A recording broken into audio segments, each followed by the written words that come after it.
Elias Peklivanidis is my name.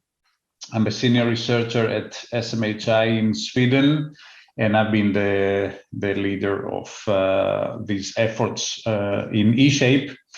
And I believe we all understand how useful it would be for water resources management and also for emergency management services, and in general for policy and decision making in any type of the water related sectors, if we are able to monitor the status of a specific hydrological, meteorological variable at any region in the world. And currently, there are only few organizations that are able to set up a water service for water resources management, and with that being able to provide information at fine, spatial, and temporal resolution at any river basin around the globe. Here, as Lionel said, I have a pre-recorded demo of the service, of the water service specifically for Europe. But I will also present you what was done to involve these services that operate at different geographical domains. And by service evolution, I actually mean improvement in the accuracy of the data and hence the information provided.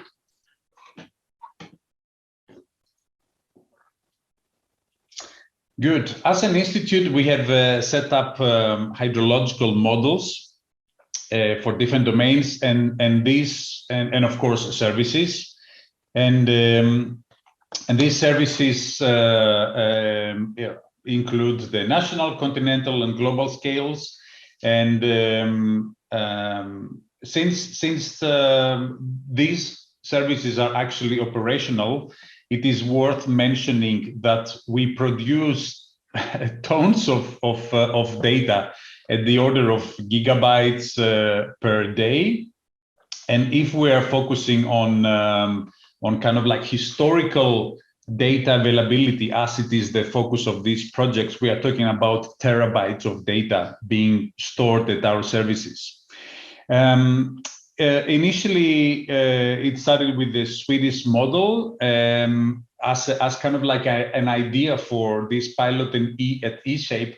But after some discussion, we thought that we could do the same type of service evolution or improvement of the quality of the data, not only for the Swedish model that we have, but also for the other models like the European model and the global models that have been very much recently set up for like having inputs from different projects and contracts. It's in most available water services, the products available are either relating to the variable of water quantity or water quality. And it is not very much common that you will find a service that can provide information both for water quantity and quality. Here in this slide, I just show you how the kind of like the visualization platform looks like in our websites when somebody goes on the historical data, and it can find historical long-term means and also historical time series. And I will show you also in the demo that when you access one of these domains, you would be able to visualize the data or actually information for a number of different variables related to meteorology, related to hydrology, for instance, discharge, runoff, soil moisture, but also go for water quantity variables, which are very much missing at this large scale. So for instance, here I visualize the phosphorus load, the inorganic nitrogen, and also see this information as a time series for the different historical years. This type of having hydrometeorological data as a time series is very much important because indeed one could address some of the global challenges. And these are very much typical challenges. We know about the climate change, the issues we have with water pollution and water scarcity and population growth.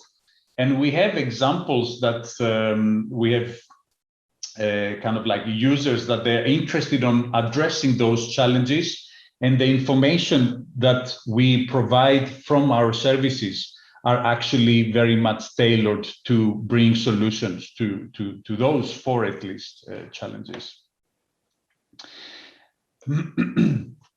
So let's go back to the kind of like strategy for setting up a service, as we have done here.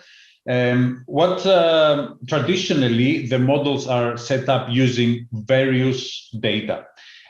However, their evaluation is done using only in situ observations.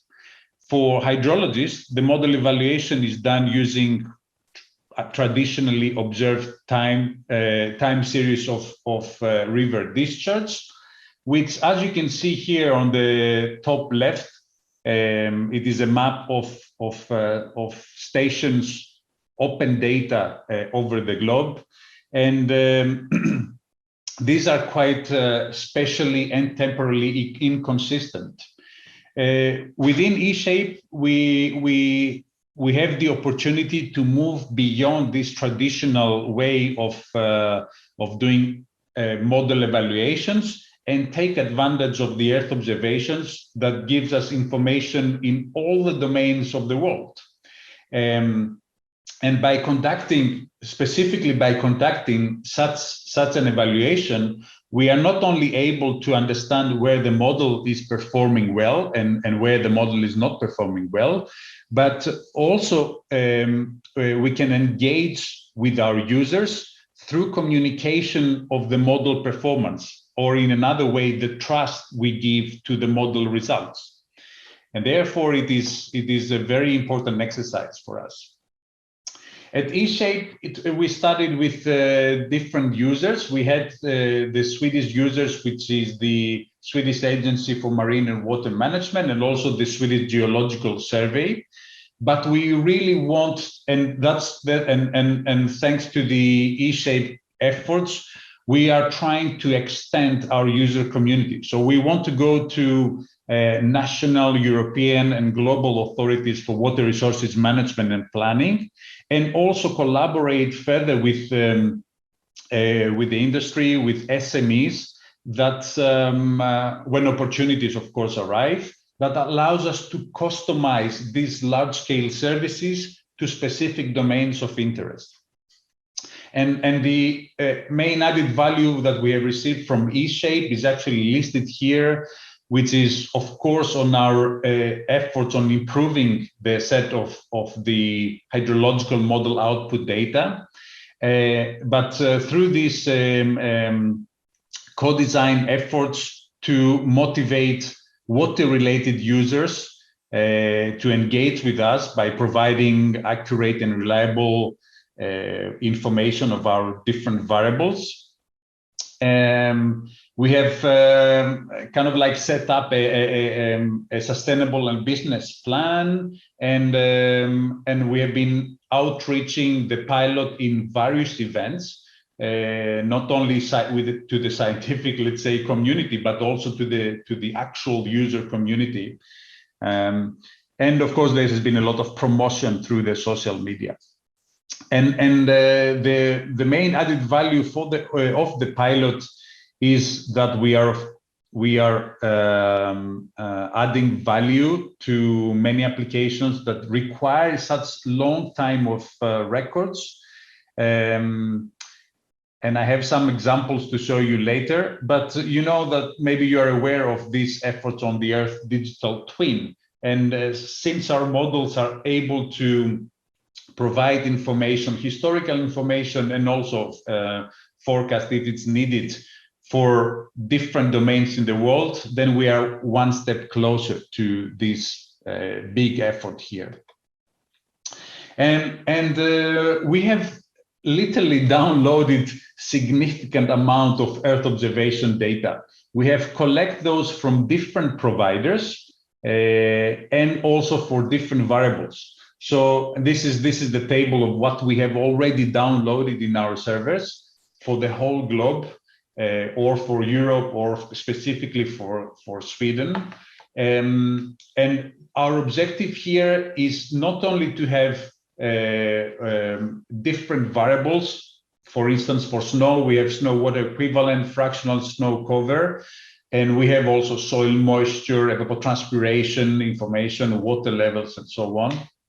But also focus on one variable, but see the information content coming from different providers. And that is kind of like a very interesting exercise. And we have, through eShape, we made some scripts for accessing the data through DS. And it's not just data acquisition that has been challenging. The main challenge is, for us, is at least to find the variable of interest and also post-process the variable in order to have more like a hydrological meaning, and create the files needed that can be read from our hydrological models running in as a service. So this is kind of like another exercise that has been completed here. And some of the results, I have 3 slides with the results, and I will go quickly before the demo. That has to do with an evaluation we did over the entire globe. And here we are talking about 130,000 subbasins over the whole globe at a spatial resolution of 1,000 square kilometers. So it's quite fine spatial resolution there. And we have done a comparison between the model and the satellite products, or the Earth observation products, for evapotranspiration, snow, and soil storages. And this is very much insightful because, again, it points towards the regions that our models are performing well, and hence we can communicate to our users that the results that you can get as from the model output is good to be used for kind of like downstream applications.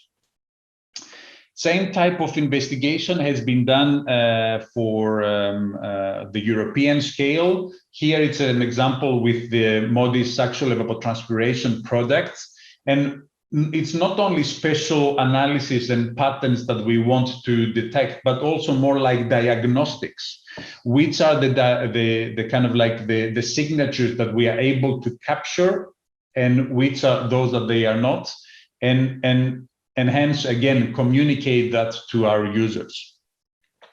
Last example has to do with this a Swedish case study, which I find personally very much interesting. That was done in collaboration with LIST, who is also a partner at eShape, and they have a pilot. In LIST is working a lot with the Copernicus Emergency Management Service on detecting these water bodies and the water extents in the case of a flooding happening. And in Sweden, in February 2020, there's been a major flood in the Lagan region. And LIST provided us with satellite images of these water bodies and the water extents. And what we did is that we took the model and kind of like went back to the historical records and assessed how good the model was in predicting these areas that would have been flooded. And here you can see kind of like an animation of these historical records with the different flood return periods.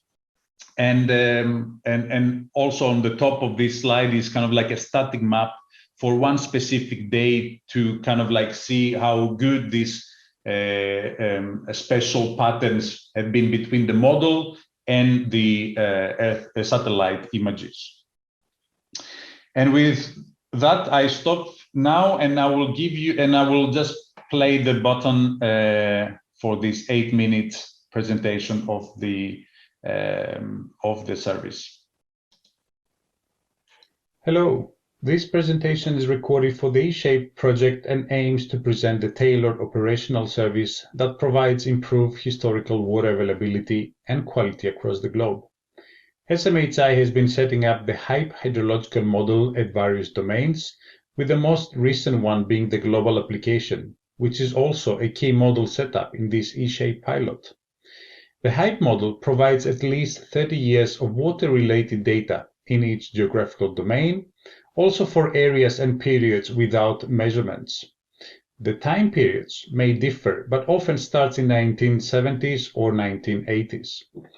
The calculations are made on a daily time step, and model data is given for a number of variables, such as river flow, soil moisture, groundwater fluctuations, water temperature, and nutrient concentrations. The spatial resolution is given by landscape delineation into catchments, for which HYPE data represents average conditions or the outlets. The historical data differ between the geographical domains regarding time period, variables, and resolution, for instance, the catchment size, as these models were set up for different purposes. In the applications here, one could have information about historical long-term means, also on historical time series. Here I will just focus on an example at the pan-European domain. By clicking there, one could see the long-term means and also download time series at specific sites. The long-term means for 30-year periods are given to show the normal water balance without annual fluctuations or influence of specific weather events. Here, we provide maps to give an overview of the spatial pattern for the most important variables or flow signatures in that specific region. For instance, dry regions can be separated from wet regions. You can explore the spatial variability of average conditions by selecting variables in the menu of the interactive maps. Here we have 18 variables for water quantity and water quality, which are simulated and hence can be exported from the hydrological model. Based on our experience and engagement with various users, these variables are key to address user needs. Outlook of spatial patterns of different variables, which is very important information since one could have an overview of the water resources and particularly manage better their resources in transboundary river basins. Another component of the service refers to the visualization of the historical values as time series. Time series are given to show the temporal variability of a specific variable at a specific site. We provide daily values for more than 10 years of continuous calculations, which can also be downloaded as Excel files for single catchments. Each year can be visualized in a graph to show the dynamic changes in the variable and the variability between years. In this way, dry years can be separated from wet years and starting date of seasonal floods or droughts can be identified. Here I'm just zooming in into this specific domain, and one could see the river basins depicted here with the red color borders. And if I zoom a little bit more, one could see these polygons with lighter red color, and these are polygons defined by the setup of the HYPE hydrological model. If I click there, you can see the upstream area for this river system depicted with this yellow zone, and also the basin that I have selected, colored here with this gray, with this green color. When I'm able to click and highlight the domain of interest, the options here are activated and one could see time series for these different hydrological, meteorological, and water quality variables. I can select here the river discharge and I click here on view the chart. You can see here the time series, the simulated time series depicted with the red line, and also in the background you could also see envelopes with light blue color. The enveloped is actually past climatology, and one having this information can make assessments for above or below normal conditions and high or low extreme conditions. The past climatological information is presented as color bands defined with an increment of 10% in the percentiles. Hence, the closer to the dense color zone, the closer to the normal conditions based on past climatology. One could navigate here into different past years and could see the simulated information with the red color here and make the assessment accordingly. Could also go for different variables, water quality or water quantity variables. And getting this information, one could further download the data. The data are coming in an Excel format. When the data are downloaded for that specific sub-basin, could click on the Excel file, which loads, and one could have information of time series only for this specific sub-basin. You can see here the starting date, the time resolution is daily, and it goes up to 2010. But of course, with further contact at SMHI, this time series can be extended up to today. This is the information for river discharge with that specific unit, and also for the nutrients as this has been selected in this downloading application. This is the service of historical water quality and quantity data and visualization approach to communicate the information to the users. For more details about the models and the services, and also for the potential of subscribing to the services, feel free to contact me at SMHI. I would like to thank eShape for giving us the opportunity to improve the quality of the data provided here by taking advantage of various Earth observation products. Thank you.